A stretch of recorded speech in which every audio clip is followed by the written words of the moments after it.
Pat is a little bit sick tonight. He's not a lot sick, but he's worried about being contagious. And as I pointed out to him, this is the third event in a row that he has an excuse not to be here. I told him I don't need that much training, so come on.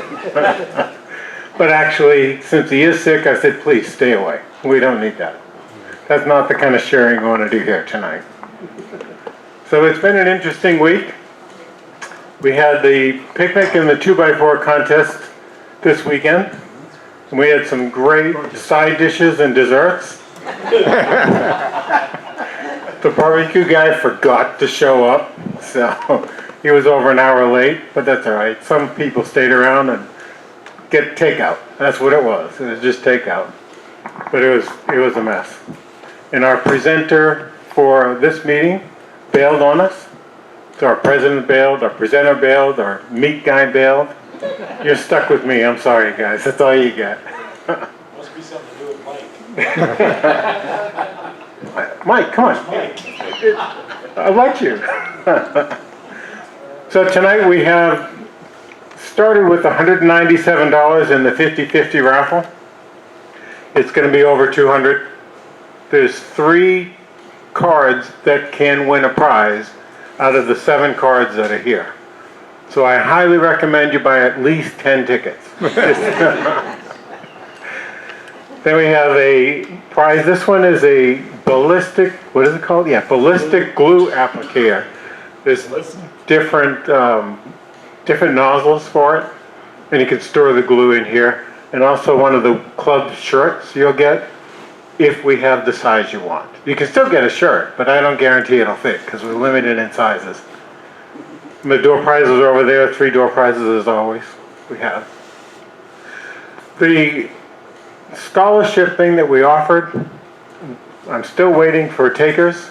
We're going to have to see what we have, so please apply. There's still the form is over here, or you can download it offline, or just let me know if you want to. So remember, it's $750 for any educational thing, and your only obligation is to come back here and make a presentation to the group and teach them something.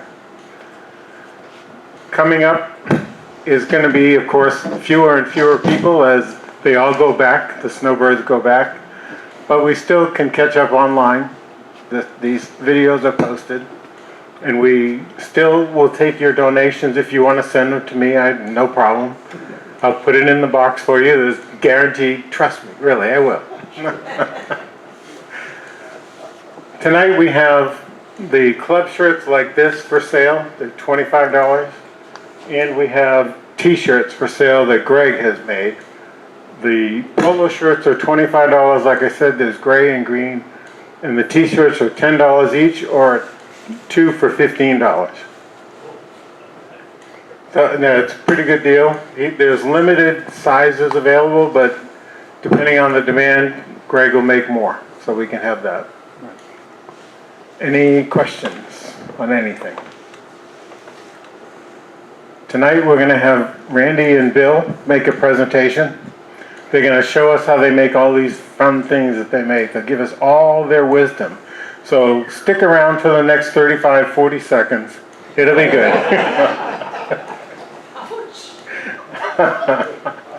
I don't know who wants to go first. You or you'll go first? All right. Yeah. Hello, everybody. I'm not used to talking in a mic, but this will be different, but it'll be fun. My name is Randy Saffles. I've been a member for about 2 or 3 years, about 2 years now. I call it a summer bird because we go back to Ohio in the summer, and we're actually Florida residents. Okay, so I kind of switch it up. Instead of a snowbird, it's a summer bird. Okay, my interest in woodworking has gained a lot in the segmented wood turning. So I'm a segmented turner. Okay, and that's kind of like where I'm at. And I also like to build small boxes. Okay, and here in Sarasota, my wife was very happy to give me 15 feet along one garage wall that I could do anything I want with, but that's all the space that I had. So I'm very limited in equipment space, but it's working out very well. I'd like to start out with, this was my item for the 2x4 contest. If you were there at the picnic, you got to see it, but if you weren't there, this is one Lowe's 2x4. It was the whitest one I could find, and it was also the lightest one I could find. So I was looking at those two characteristics when I picked my 2x4.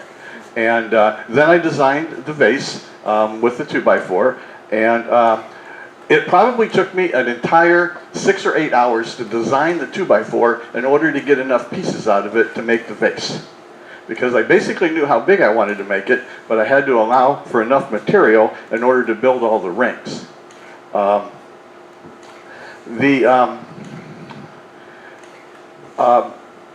Let's see, where do I want to start? Let's put that aside for right now and kind of come back to it, okay?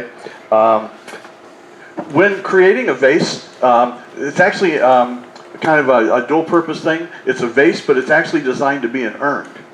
That was his intention to begin with. And so when you're designing an urn, it has to be of a specific size in order to be able to intern all the ashes.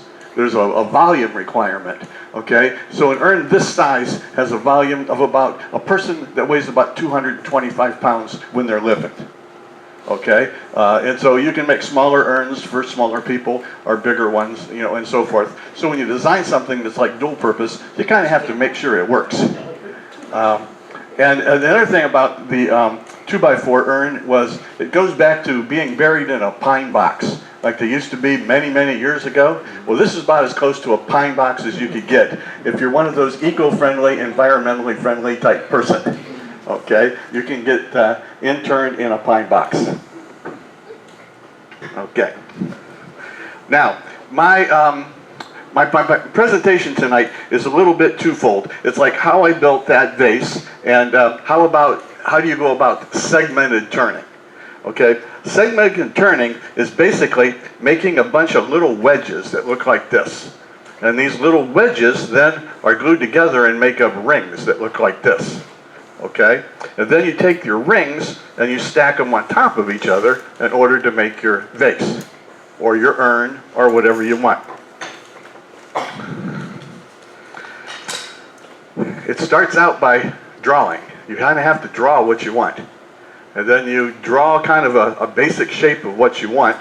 And then you take colored pencils or whatever. And in this case, I did it with the computer. I colored in all the pieces with the different color woods that I was going to use. And for this project that I'm going to talk about today, we used 4 different woods. We used purple heart, we used yellow heart, white ash, and padauk.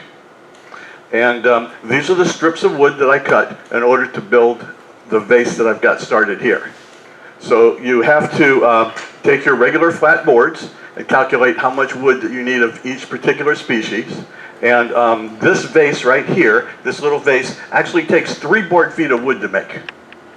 Okay, so you kind of have to calculate that out when you're kind of going in it. It's a combination of the 4 different colors. And the thickness of your wood can vary based on whatever design you want. This thickness here is just a little shy of 1/2 inch. When I built this one here, most of them are a little bit thicker than 3/4. Some of them go maybe 7/8, and a couple of them are 1/2 inch. The variation is no problem. It kind of works with the design that you're trying to create. Okay, so you just find some wood of the thickness you want. Now, all of the wood has to be, though, the exact same thickness when you start. Such as like these are all the exact same thickness. So that when you make your rings and you run them through a sander, they're parallel on both the top and the bottom. Because you'll be gluing them together and they have to be perfectly flat. Okay, if that makes sense. Anybody got a question, just holler. Okay, now, to go way back to the beginning, before you can start making rings, you kind of have to first learn how to cut the little segments. Okay, because that's the key thing. This whole process doesn't work well if your angle joints aren't perfect. And when I say perfect, I mean perfect. Squeezing it together harder doesn't work. Adding any fillers doesn't work. It has to be perfect. When you hold these up to the light, if you can see through them anywhere on the tip or the end, the ring is no good. That means your angle of cut is off. And when I say off, it's not a degree or two, it can be 1/3 of a degree. It's really that critical to get it right. The guys that do this very well, when you look at their pieces, there'll absolutely be no differences in the lines. It'll be almost like perfect. The guys that aren't so good, you'll see wide spots, you know, in their segmented lines, and that's not a good character, because there's really no way to fix it. So, Randy, yeah. question. Yes. What tool do you use to make that cut? Okay, that's this tool right here. This is a homemade tool, okay? And you really can't buy them.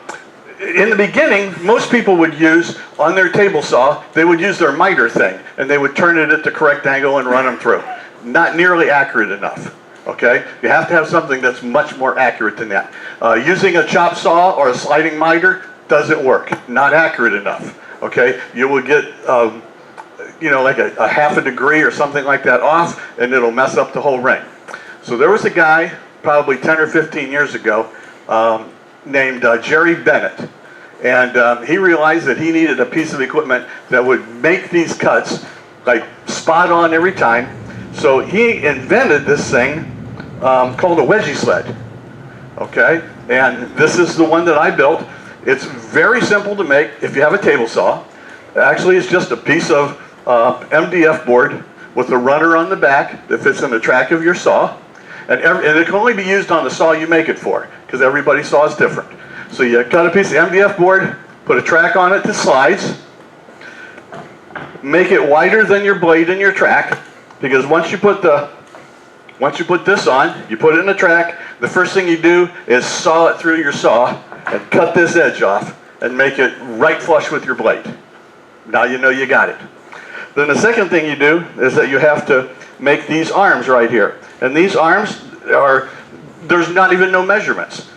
These arms move back and forth like so. Okay, and they're up and down. So basically you just drill a pivot hole here, and then you cut a round slot right here for this thing to pivot in. And the distance from here to here makes no difference. The distance from here to here makes no difference. Okay, so you just have to build a board that's perpendicular to your blade that these things can move on. Okay, now, the trick is these little wedgie plates. Okay, these little wedgie plates, this guy invented, is that you take this and you put it in between these two things that move, and you lock it in place wherever these things go to touch, right there. And when you lock these two things down and you pull the wedge out, when you put your piece of wood on this side of this here, like so, and you run it through your table saw, it gives you the exact cut you need. Okay, now the next cut you make, you'll move your board up to here and put it through and run it through. And that'll give you your next cut. Now, the way this works, by moving it from one side to the other side of these two parallel pieces of wood, they're not really parallel, they're just at the same angle. If there is a mistake in degrees on this cut, this one, by cutting it up here, offsets it. So they're always perfect. So if one's a little bit out, the other one fixes it. Okay, and since you have the same number an equal number of pieces all the way around, when you go all the way around, because the numbers are all even, any one that's a little bit out, the second one fixed it. So when you get all the way around the circle, it's perfect. It's like perfect every time. Don't you have to mark the top? Because if you flip one over, wouldn't it be wrong? Yes. Okay, George. George is ahead of me there. Okay. You notice I have a magic marker line around here? That's because on here, if I was going to do this, I could actually shine on this, I would put a wiggly line on the top of this to make sure that I never flip this board over. Also, I put a wiggly line on one side, on this side, so that wiggly line always stays against the rest. So the board never gets flipped either way. So you know the top. Now, the lines aren't really important if you've got like a real wide board that's not very thick. You can pretty much figure out which is up and down. But when sometimes you're making them and they're almost square, so that it's very easy to flip one around and get it backwards. So by putting the lines on them, then it makes the angles always correct. and that way you see this one's ready to glue up, and all the lines will be on top. If I had a space where one of them wasn't there, you know I flipped it over when I was putting it in the holder. Okay, so that's just kind of a trick. Good point on that one.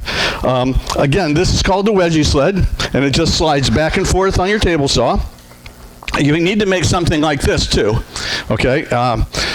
Because everyone's saw is different, so you really can't buy something for your particular saw to do what you want. All this is a block with a little thing that slides in and out.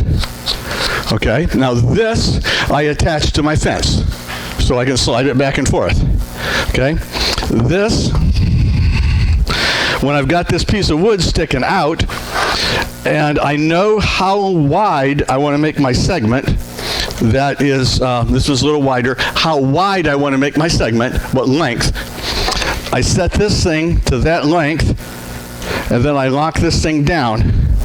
And now, every time I bring this back and I make a cut, and then I take this up here and I make a second cut, I push it out to here, I go up and I make my cut, take it down, bring it back here, touch it back to there, and make my cut again. So then all of my segment lengths are going to be exactly the same. So if I need 32 segments for this ring, I'll have 32 of them that are exactly the same length. Now, when you're going from one ring to another, such as that we're building this vase, okay, like this would be the first ring that I made, okay, and this segment length right here, let's just say it's 1 inch, okay. To make the next ring, which would be ring number 3, it's a little bit bigger. It's a little bit bigger. You can see around it. All you do on your indicator thing here is that you move it back, and I move mine back 1/8 of an inch. So most all of my rings grow by 1/8 of an inch. Okay, they can grow by any amount you choose. You can choose them to make them grow by metrics, like 2 millimeter. You can make them grow, by thousands, like 50 thousandths or whatever. But I just go by 1/8 of an inch. And I've got a ruler glued to this so that every time I make a ring, I just bump it 1/8 of an inch. Makes the next ring. Okay, so now you're building rings, and they're getting a little bit larger each time that you're building them, and you just keep adding them up. Now, as I build my rings, I always number them so I know which ring goes in the sequence next, if that kind of makes any sense. Now, any questions? Okay, let me start from the beginning. In order to start building this thing, okay, I take a piece of Purple Heart, which is going to be my base.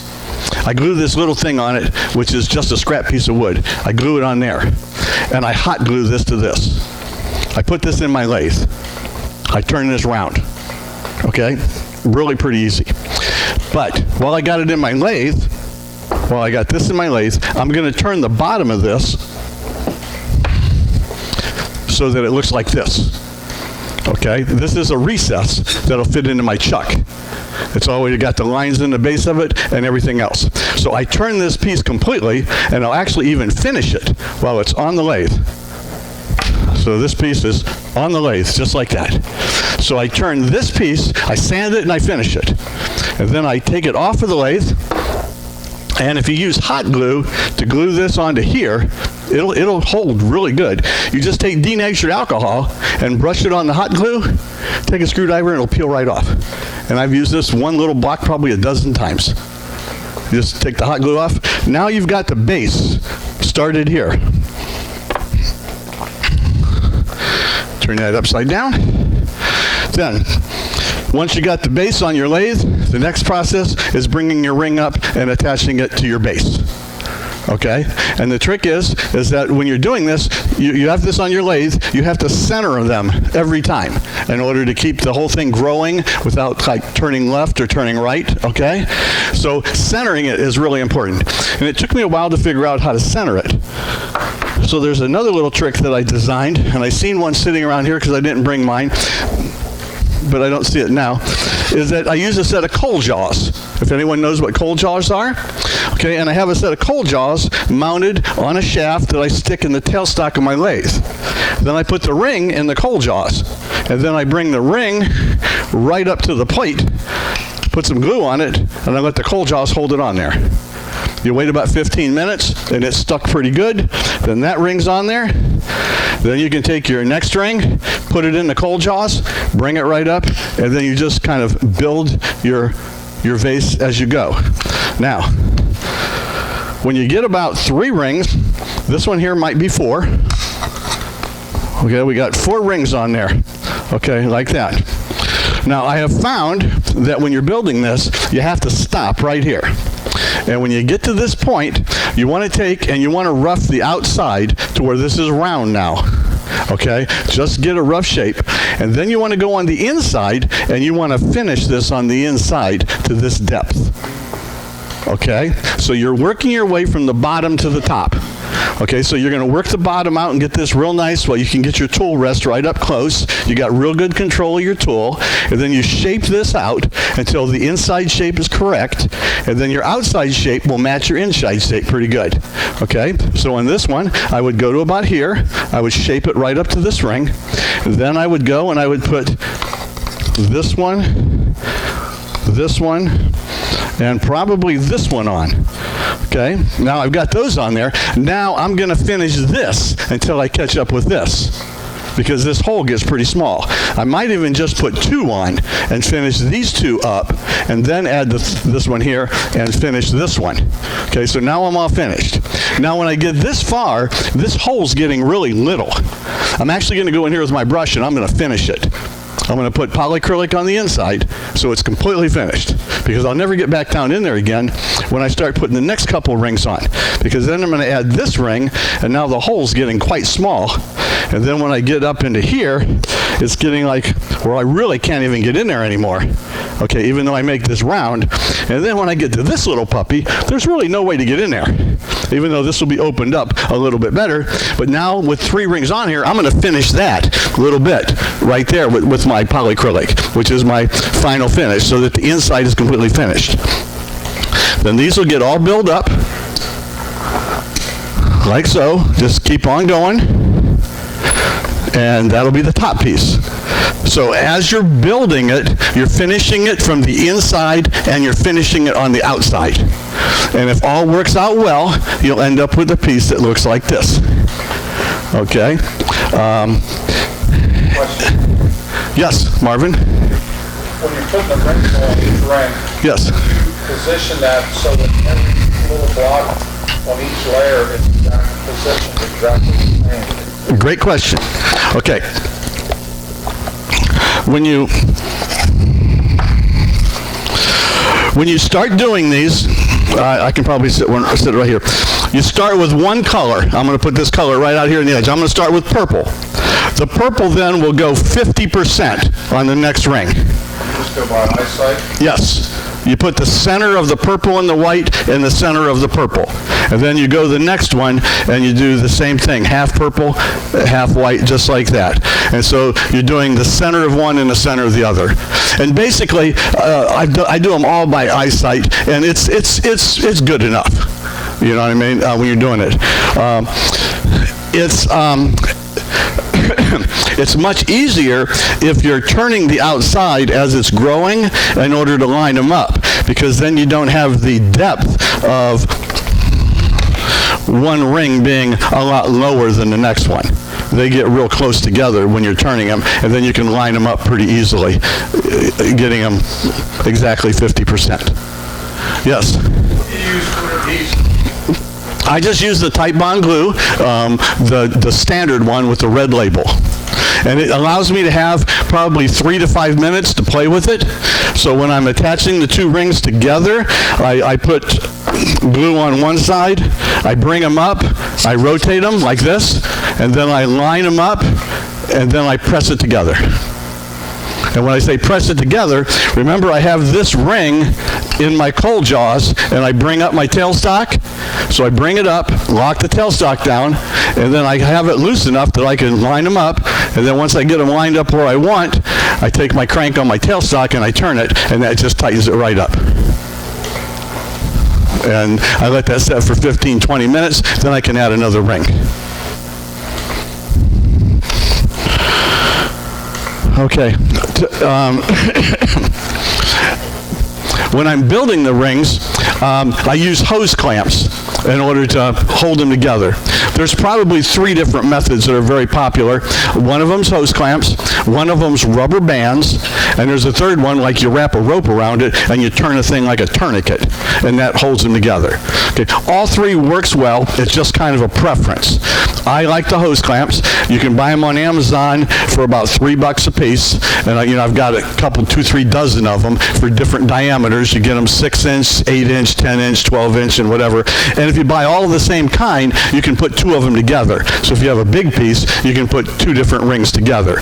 And they all have the same diameter nut. So you find one bit that works, and you can put it in your drill and just run them together tight. Okay? So I use band clamps in order to band them all together.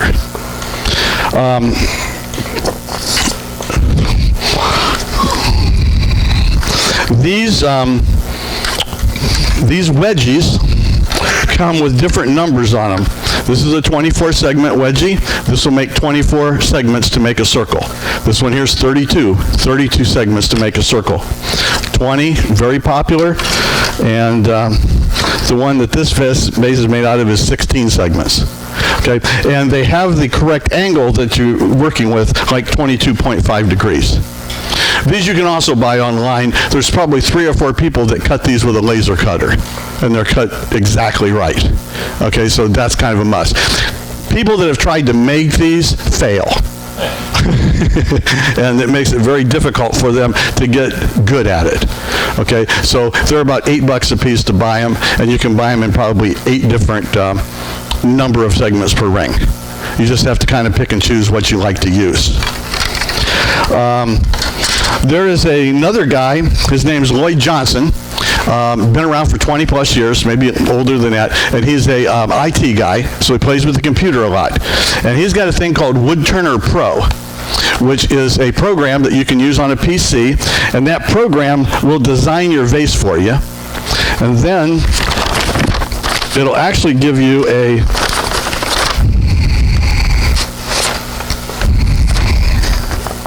cut sheet on all of the different segments you need, how long they are, a materials list, and everything like that. Okay? So you go from what you design, and then it makes the cut sheet for you. And you don't have to use any of his designs. You can actually design it yourself to anything you want, and his program will design the cut sheet for you. And it'll design it in either millimeters, inches, or decimals. So you can choose whatever way you want to measure. Okay? And then once you get the cut sheet done, that's just a simpler view of the exterior of the vase. Then you just kind of lay out how many sticks of wood that you need and how wide you want your wood. Okay? The width of the wood does make a difference. All of these are made with 1-inch wide wood, like that width, 1 inch wide. But if I had a vase that had a tremendous offset going in and maybe coming out back that was very pronounced, I would have to use maybe 1.5 3/8 wide wood on the areas that I have to really do like this, because you have to have enough wood in order to cut the angle when you're shaping it. So you end up with some wider pieces of wood. Okay, if you're going pretty much straight up, you can go with the same width. But when you start going with big curves and big graduations, you use different widths woods in order to have enough wood, because the goal is that the center line of the surface of your vase should be right down the middle of the center line of the wood. You're turning it on the outside and you're turning it on the inside. And the wider the wood that you have, the thicker the walls of your vase. The narrower the wood that you have, the thinner the wall of your vase will be. Okay? Thin walls are sometimes good if it's just a showy item and it's in a situation that the moisture in that doesn't change a lot. But if you're making something like a bank that children might be playing with, or a vase that you're putting a bunch of flowers in and you're using it regularly, very thick walls is kind of nice. Otherwise, it's going to hurt it. And I have found that by putting the same amount of finish on the outside as I do on the inside, pretty well protects the thing from any moisture change. Because if you don't finish both sides, one side's going to be, open to the atmosphere and stuff, and things will crack and they'll break. So by finishing the inside and the outside equally, you prevent most of that. So the segments where you're talking about the sharp angle, Yes. can you use thinner sheet where it doesn't have a sharp angle and a wider one? Or do all segments have to be the same width? No, they can vary. You can vary the segments, yes. You vary the height as well. Yes, you can vary the height as well. Okay? Now, it's not necessary, but it really makes it easy when you're building the segments. Okay, so this is the segment that I'm building, and if you notice when I glue it, even though I push down firmly when I glue it, they're not perfectly even on top. Okay? Most people that do segmenting will then take this ring and run it through a drum sander. Okay? If you're a true segmenter, you'll have a drum sander. Okay? You can do it by hand. You could have a piece of sandpaper glued to a flat surface and take this ring and go like this and make this flat. Okay? That is one option. And once you got the first one flat, okay, if you don't have a drum sander, you're still okay. You get the first one flat by hand and you put it on here, which is your base. The next one, before you put the next one on, you take your turning tool and you turn this flat with your turning tool. Okay, so you can bring your turning tool up and flatten this right out. And then put a straight board with sandpaper on it just to touch it up to make sure it is flat. Then you can apply your second one, okay, and then keep on moving from there. Okay, but most true segmented turners will use a drum sander in order to sand both sides of their rings as they're assembling them. It's probably the easiest and most practical method. My finish on most all of my stuff, I use a polyacrylic, which is a water base. Okay, it kind of looks like milk, but it dries crystal clear. It doesn't smell or anything. It's environmentally friendly, and that's what this has on it. It does not have any UV protection, though. That's the downside to it. Okay? So somebody was saying that since I'm using a really red wood and a purple wood and a yellow wood, which will fade tremendously when it's put under UV light, that I should protect it with something different than my polyacrylic. And I thought, they might be right, okay? A couple of years, this colors might not be the same. So all three turn brown. When I finish this one, I put a coat of marine varnish on that has a really good UV protection. And I thought, wow, I'm good when I put it on. The next day, it turned everything kind of a goldy yellow color. Okay? Because the white here was that white when I started. Okay? So, probably the colors will never change due to UV light, but they changed tremendously from when I started to when I put the marine varnish on. So I don't think I'll do that again. Okay? I'm not a real proponent of the darker color. I have a similar one to this that's the sister one that I did with the poly, and it hasn't faded in 2 years, and it looks real pretty still. Okay, the white's white and whatever. So that's just a thing that I learned trying to find a finish that kind of works. Okay, so I will say that marine varnish, even though it's got a really good UV protection, will darken your woods when you put it on, in my experience. Question. That polyacrylic cut, do you have to thin that to use that, or you just use it straight out? Straight out of the can. and I use an artist brush. I actually brush it on. It's an artist brush, and I've probably done 30 projects with this one brush. And when you get done, you just put it in the sink, wash it out like this, wipe it dry, and you're ready to go. And the reason I say an artist brush, rather than people use acid brushes and, Harbor Freight brushes, they leave bristles everywhere. You go buy a $10 artist brush, you can use it forever, and it never loses any bristles. And it actually goes on real nice and smooth. Okay, so I use an artist brush and water to wash that up. Any other questions, comments? Did anybody learn anything? Okay. Thank you. Thank you. Okay. All right, first of all, my name is Bill Clark, and I designed this piece here while my wife was grocery shopping. I sat in the car and I was just doodling and came up with a design that I liked. And that's the size of it. I don't know if you can see it. And then I had to enlarge it to scale. That was a little bit of a difficulty to get it that big and the shape that I wanted it. There's 3,084 pieces in this piece. So it took a long time. I've got 40 board feet of American chestnut in this piece. It's made out of black walnut. This is what American chestnut looks like, natural. All this is American chestnut here.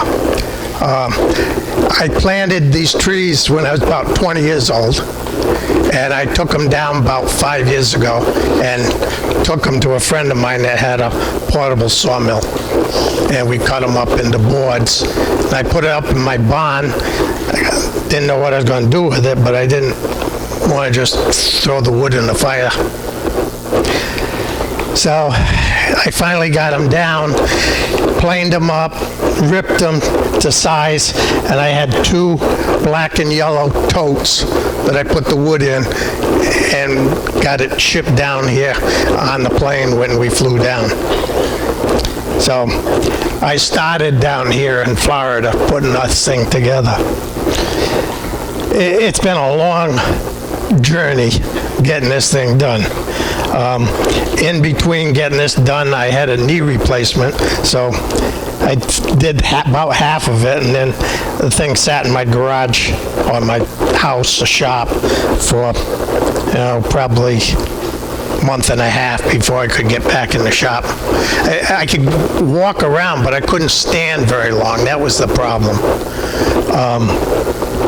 What I'm going to do is just pass these 2 pieces around. This is what this upper ring looks like, and these are the buttons that I made. That is a segmented base. That's just the giant of the segments that I did earlier. That's all made out of bricks and segmented. Big I heard with a 500-pound guy? Super vessel. What is there, 56 segments in each ring, Bill?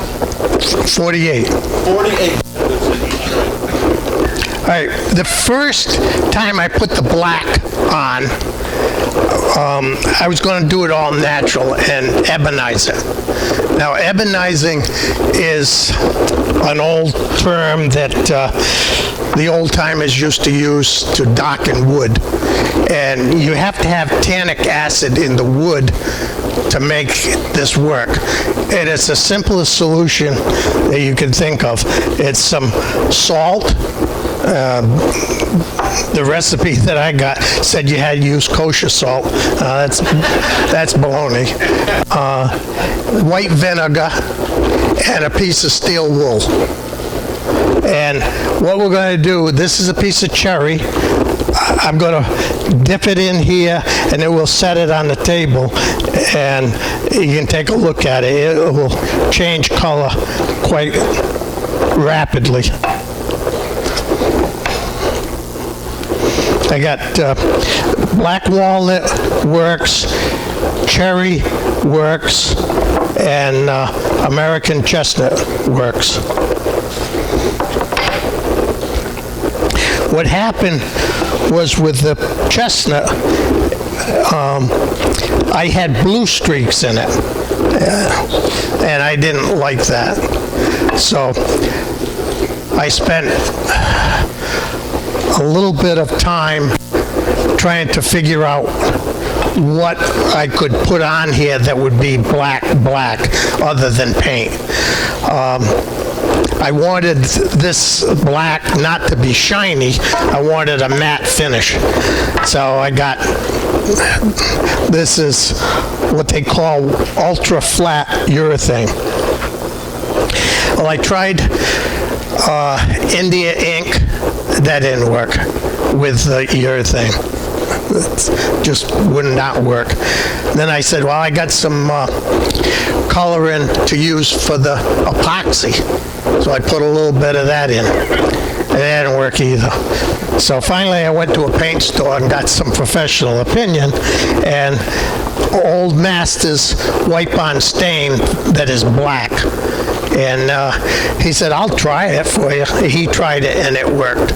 So that's what I did. I poured a little bit of this into a cup, poured a little bit of that. He had a super formula, so many millimeters there, so many millimeters. I just stirred it up. That looks good. So that's what I had to go over the ebonizing with. To get it to the color. This is the first piece that I tried to get this finish on the black, and this was done with an old, it wasn't old, I bought it brand new, a wire bristle brush that the butchers use to clean the butcher blocks. It's like a scraper, but it's little teeth. So I tried that on that. It kind of worked. It was going to be close to what I wanted, but it wasn't quite exactly right. So I said, well, let me try this tool. This is a tool that you cut threads with by hand on the lathe. So I tried it, and it worked what I wanted it to do. The problem was getting way up underneath here. It doesn't work just right. It's got to have somewhat of a flat to be able to work. And you are able to line up, say you only want to make a half a cut of this chisel, you can line it up so that it kind of goes around. And then I sanded, and I took a fine wire brush and kind of got all the fuzzies out. And then put the dye on. And then, like I said, I used that first, and that wasn't satisfactory, and then I used the black. Then, all these little buttons had to have that, I call it a triangle, shape to it. And they had to be hollowed out on the back to go around the circle. And they had to be dead center because all the holes that are all drilled exactly the same. And every point's got to line up going around. It was a little bit of a challenge to get it to work.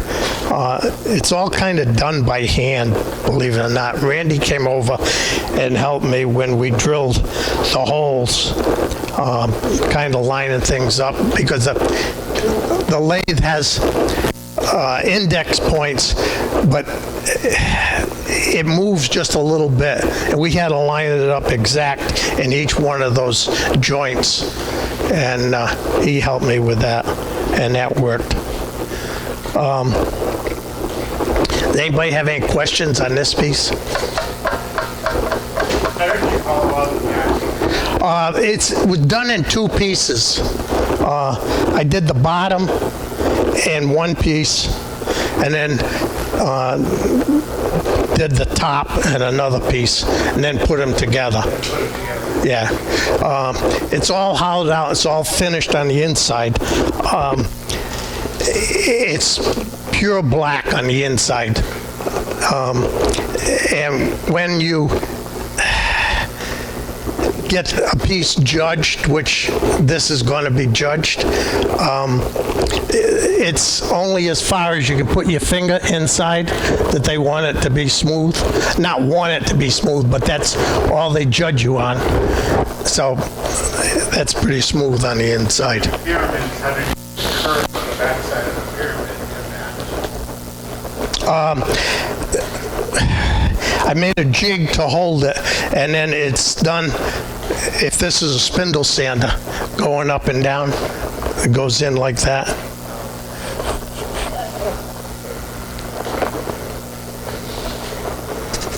What I did is, so I didn't have so much wood to cut out, I drilled maybe an 1.25 inch hole. It got close to the edge. And it did that. I don't know what else I can tell you with that. This, can we see that big red ring over here?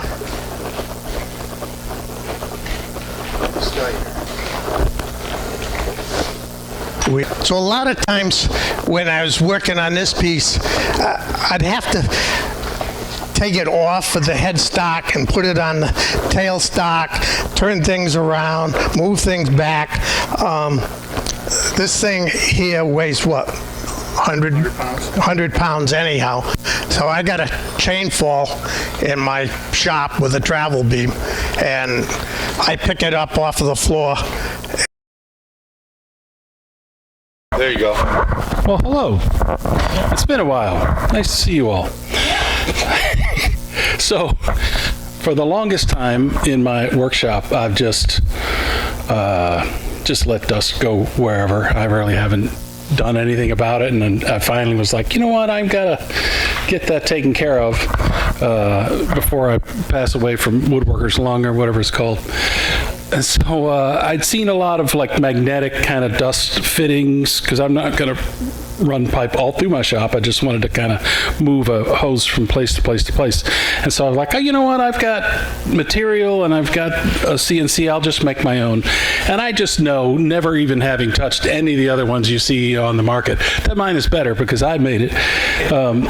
But they all kind of have the same similar thing where there's a ring of magnets, and you know, one side goes to your tool and one side goes to your collector. But I made mine with a little handle, and it just kind of, when you squeeze the handle, it breaks the magnet because it pulls the magnets away from each other, and I thought that was pretty clever. So it just kind of made it really easy to move my dust hose from tool to tool to tool. So my shop is slightly less dusty now, and I worry slightly less about keeling over from woodworker's lung. So I made that. I'm pretty happy with it. Did I get 9 of those? Yes. I mean, if you want me to make some of those, I don't know if everybody saw, but I had a whole lot of extra material that I've been like pulling out of my scrap bin at work, and including like this 3/4 inch acrylic, and so that's what I made it out of. I dropped a bunch of those pieces off here, and that HDPE I've been dropping off. Hopefully everybody's had a chance to get some of that and made something out of it. But yeah, I mean, I'm happy to make some of those if people think they can use them. I also got a call the other day from Tom Falcone. He's like, hey, you ever gonna show up at a meeting again? Because I've got those, I've got those bowls you asked me for. And so I had a couple of big square chunks of wood, and I asked Tom if he would make a bowl out of them. And I said, here, I've got 2 chunks of wood. You know, if you make 2 bowls, you can keep one for your effort, and if make one, and I'll take one. And he's like, oh, okay. So he called me the other day, and he's like, I've got 4 bowls for you. I'm like, oh. So he apparently cored out the wood and made 2 smaller bowls with the inside, and then he made the 2 bigger bowls. And he's like, oh, you can just have all 4 of them. So Tom is a good guy and an excellent wood turner. So this is Tom's show and tell submission, even though he's not even here. So these are outstanding bowls, and I'm like super excited to have them. And he made more out of them than I ever could have. So thank you again, Tom Falcone. One of them's red, one of them's brown. Same log? Two different pieces of wood. It wasn't like a splice together tree or anything. So, but there you have it. Thank you. All right. Mike? Oh, don't trip over the cords. What do you want, the mic or the piece? I'll hold the piece. All right. All right, here we go. 2x4 contest. I had to do some designing on how big this thing was going to be. I had butcher paper, circles, measuring out, make sure I didn't use more than an 8-foot 2x4. So I know it's a little fishy, but I did figure this out while I was at Fish Eating Creek of all places. So figured out what to do. So this is my 2x4 contest, and if you're very careful, he opens up and with a nice fillet, and you have a jewelry box, so it comes out with little trays. 3 little trays and a couple of hooks for your fancy diamonds. So anyway, there's my fish. 2x4 contest. All right. Also, I know a lot of the guys in here know me pretty good at my shop. If it don't have a cord or a battery, I probably don't know how to use it. So I had to use a lot of hand tools on here. And a couple years ago, I took Larry Simmons' class on hand tools. 2 days later, I was able to sharpen my own pencil.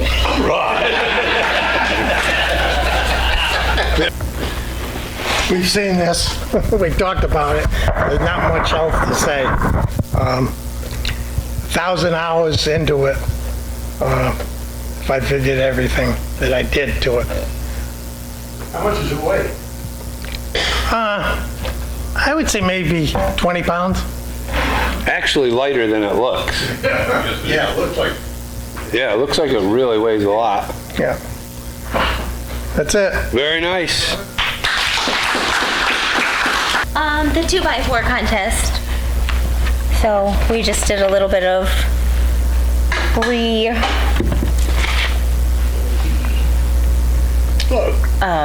so the next project will be an actual bookshelf with a little wider, maybe 2x12 or so. So that was our What's on top of the cow? solar. Solar, okay. Yeah, so it'll light up at night when the lights are out. Oh, cool. It's a demonstration. Clap, clap. Mr. Valley? Okay, so in going along with the turning thing tonight, this is basically a segmented carving. So done very much the same way. Cutting your pieces into wedges, gluing them together, and working on it little by little because you can never get back to where you were. This is a typical segment. You can see it's got a knife edge. There are 26 segments, so the angle has to be 13.85 degrees. And it's not that difficult to find, even though I don't have the handy tools that these guys have. But if you were trying to try something like this, and assuming you have a table saw, if you were to start at 0 on your table saw and just crank it over to 45, if you mark the handle and count the number of turns, you can pretty much tell. I mean, you divide the degrees by turns and you know how many degrees per turn. And you can use that to get close. And then from close, it becomes trial and error. In this case, you cut your wedge, and if you were to slice this wedge into there's 26 segments in the whole thing. So if you cut 13 segments like this and laid them against something straight and it made the perfect half circle, you know you're there. If it's a little shy or a little too much, you just make a little bit of adjustment on your jig and you know, you can find it pretty easy. It really isn't that big a deal. So I don't know, what else can I tell you about this? I did bring another shell. This one also was made from a 2x4, but not for a contest, just one that I happened to do. And people ask me if all of this is my own idea, my own creation. No, it is not. It's a gentleman by the name of Steve Garrison. He has a website called Spirals by Steve. He will sell you the patterns, and he'll give you the wedge angle that you need. And you can, from that point on, you make your own wedge. You cut out your own patterns, and that gives you the carving block. Then you're on your own. But that's where you do your own expression, So I guess that's it. You guys are getting good at this. And that does it for show and tell. There he is.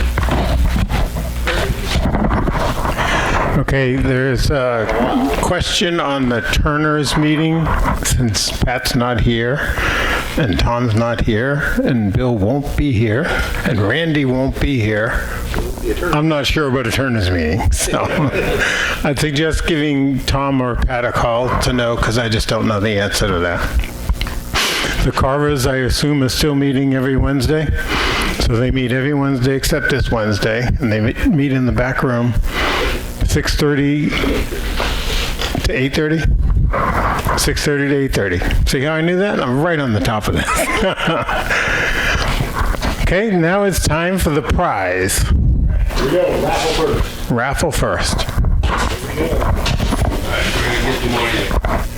This is the red ticket. All right, thank you. And the number is, look at your red ticket. Last three numbers, 988. 988, last three numbers.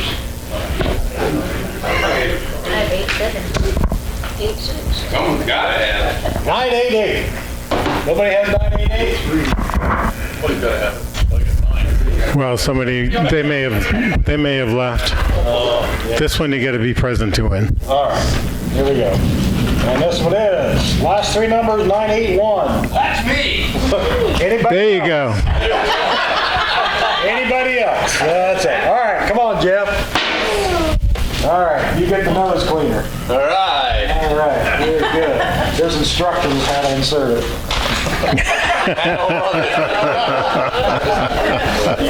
Okay, here we go. You want to do the door prizes? On to the door prizes. We're going to do door prizes. Let me have this sheet here.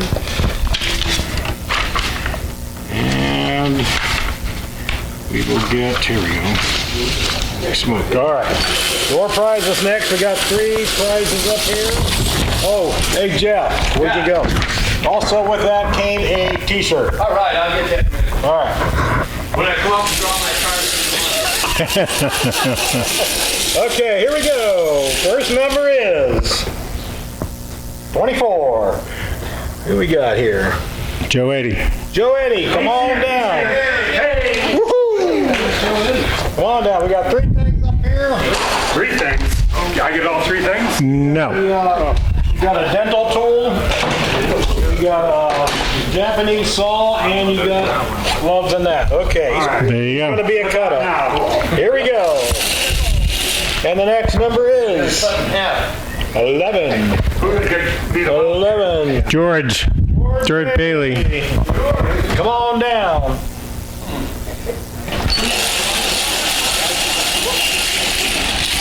Either the tools or the gloves plus the micro. These 2 things here. One of those. All right, number 6. Number 6, Jeff Smith. Jeff, Oh my gosh. just like you said. Anybody else? It's the other one that I want. Yeah, I know, but that's it. You know, you shot the wad. All right. Check the size. Check the size. Oh, no. You got anything like extra large? We have We have a double large X, just but for you, buddy. no X. Oh, I don't have any.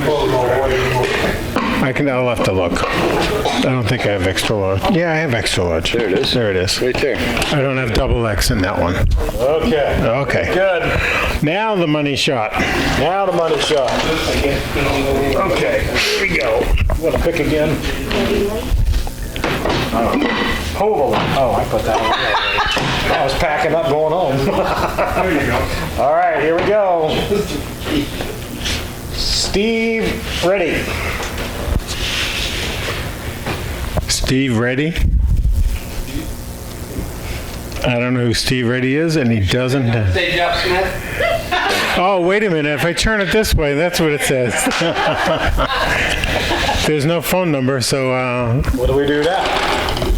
we pick somebody else. Oh, boy. The instructions are simple. Name and phone number. I don't know who Steve Reddy is. Well, that's too bad. It's too much work. Yeah, I know. So I'll put you on the payroll next time. All right, here we go. Steve, ready. This is Steve's. Phone number on that one? Yes. There you go. Come on down. You pick one of those cards, 3 of which are winners, the rest are losers. That's the grand prize. You just won $237. What a luck of the draw. All right. All right, here we go. $237 is split 3 ways. Okay.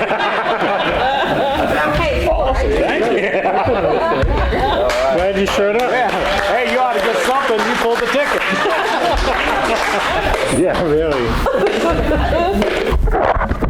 Oh, God. All right, and that's it for tonight, guys. Thank you. Yeah.